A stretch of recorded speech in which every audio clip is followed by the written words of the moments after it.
ସବୁ ଭାଇମାନଙ୍କୁ ରାମ ରାମ।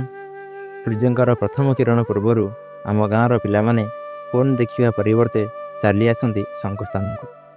ଏଠାରେ ଗୌରୀ ଧ୍ୱଜକୁ ପ୍ରଣାମ କରି ଭାରତ ମାତାଙ୍କର ବନ୍ଦନା କରି ଯୋଗାସନ ଗୁଡ଼ିକୁ ଅଭ୍ୟାସ କରନ୍ତି। ଆଜି ପ୍ରଥମେ ପପୁ ଭାଇ ଆଗକୁ ଯାଇ ଆମକୁ ଶିଖାଇଲେ ଅଣ୍ଟା, ପିଠି ଓ କାନ୍ଧର ନମନୀୟତା ପାଇଁ ଏହି ନଟରାଜ ଆସନ ଖୁବ୍ ଉପଯୋଗୀ ଏବଂ ଅପର ପାର୍ଶ୍ୱରେ ଆମର ଛୋଟ ଭାଇମାନେ ସମତା ସହ ଶୃଙ୍ଖଳା ଶିଖୁଛନ୍ତି। ଏହାପରେ ବାପୁନ ଭାଇ ଶିଖାଇଲେ ତ୍ରିକୋଣାସନ। ଏହି ଆସନ ଦ୍ୱାରା ଆମର ଖାଦ୍ୟ ହଜମ ଶକ୍ତି ବୃଦ୍ଧି ହୁଏ, ଶରୀରର ଓଜନ ନିୟନ୍ତ୍ରିତ ହୁଏ। ମୁଖ୍ୟତଃ ପିଲାମାନଙ୍କର ଏହି ଆସନ ଉଚ୍ଚତା ବୃଦ୍ଧିକୁ ତ୍ୱରାନ୍ୱିତ କରିଥାଏ। ପ୍ରତ୍ୟେକ ଆସନକୁ ଦୁଇ ପାର୍ଶ୍ୱରେ 2 ଥର କରିବାର ନିୟମ ରହିଛି।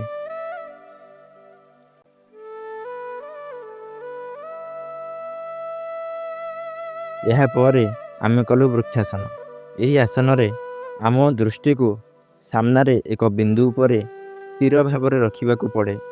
ଏହାଦ୍ୱାରା ମନ ଏକାଗ୍ର ହୋଇଥାଏ, ଧୈର୍ଯ୍ୟବାନ ହୋଇଥାଉ, ଶାରୀରିକ ସନ୍ତୁଳନ ବୃଦ୍ଧି ହୁଏ।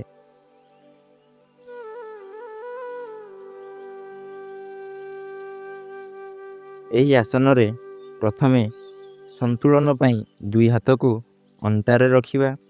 ଏହାପରେ ଗୋଟିଏ ଗୋଡ଼ର ପାଦକୁ ଅନ୍ୟ ଗୋଡ଼ର ଜଙ୍ଘ ସହ ଲଗାଇ ରଖିବା ପରେ 2 ହାତକୁ ଭୂମି ସହ ସମାନ୍ତର ରଖିବା।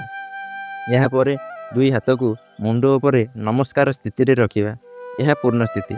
ପରେ ପଛ ସ୍ଥିତି ଗୁଡ଼ିକୁ ଗୋଟିଏ ପରେ ଗୋଟିଏ ଫେରିବା।